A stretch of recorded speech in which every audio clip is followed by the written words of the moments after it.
Hello friends, Piyar blog and রেসিপিতে তোমাদের সবাইকে স্বাগত জানাই। আজ আমি তোমাদের সঙ্গে শেয়ার করব আনারসের একটা প্রিপারেশন। দেখো, আনারসের ড্রিঙ্কস বা জুস বা তোমরা বলতে পারো আনারসের শরবত। তো এটা খেতে খুবই সুন্দর, তাই আজ ভাবলাম তোমাদের সঙ্গে শেয়ার করি। তো আগে আমি আনারস মাখাও করেছি, তোমাদের সঙ্গে শেয়ার করেছি। কেউ যদি চাও দেখে নিতে পারো আমার পেজটি ফলো করে। তো আজ আমি তৈরি করব আনারসের শরবত। তো প্রথমেই আমি আনারসটা দেখো মুখটা কেটে বাদ দিয়ে দিচ্ছি এইভাবে। দেওয়ার পর ভিতর থেকে ছুরি আর কাঁচির সাহায্যে কুড়ে কুড়ে বার করে নিচ্ছি আনারসটা, কারণ আমি খোসাটাকেই গ্লাস হিসাবে ব্যবহার করব আজকে, কারণ ওটা খেতে আলাদা টেস্ট। প্রথমেই আমি সব ভিতর থেকে ভালো করে আনারস বার করে নিয়েছি। দেখো এইভাবে খোসাটা রাখলাম, দেখতেও খুবই সুন্দর লাগছে।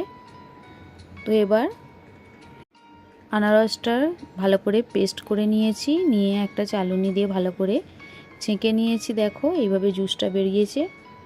এর মধ্যে অ্যাড করব চিনি, লেবুর রস, অল্প একটু বিট নুন।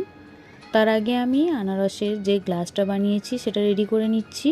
ডেকোরেশনের জন্য একটা লেবু নিয়ে তার মধ্যে একটু লাগিয়ে দিচ্ছি। দেখো একটু চিনি, বিট নুন আর একটু লঙ্কার গুঁড়ো, যাতে দেখতে সুন্দর হয়, খুবই সুন্দর খেতে লাগে। দেখো এইভাবে ডেকোরেশন করে নিয়েছি, দেখতে খুবই সুন্দর হয়েছে। তো এরপর আমাদের তৈরি করে রাখা যে জুস সেটা দিয়ে দিচ্ছি অল্প একটু পরিমাণ বিট নুন, দিয়ে দিচ্ছি চিনি পরিমাণ মতো, দিয়ে দিচ্ছি হালকা একটু লেবুর রস, যাতে ফ্লেভারটা আরও সুন্দর হয়। দিয়ে চিনিটা একটু ভালো করে নাড়াচাড়া করে নিচ্ছি যাতে গুলে যায় ওর মধ্যেই, সুন্দর যাতে ঠান্ডা হয় সেজন্য দিয়ে দিচ্ছি একটু বরফ কুচি। দেওয়ার পরই তৈরি আমাদের আজকের আনারসের শরবত বা আনারসের জুস বা ড্রিঙ্কস।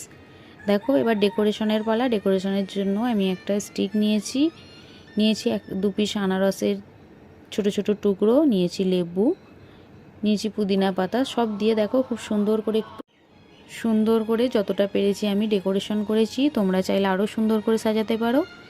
শেষে দিয়ে উপরে ছড়িয়ে দিয়েছি অল্প একটু বেদানার দানা, যাতে উপর থেকে ভালো লাগে দেখতে। তোমরা তোমাদের মতো ডেকোরেশন করে নিও, এটা অপশনাল। তো খেতে খুবই সুন্দর, তোমরা অবশ্যই বাড়িতে ট্রাই করবে। বাই দ্য ওয়ে, যদি ভালো লাগে আমার চ্যানেলটিকে অবশ্যই একটা সাবস্ক্রাইব করো, দেখে চলে যেও না।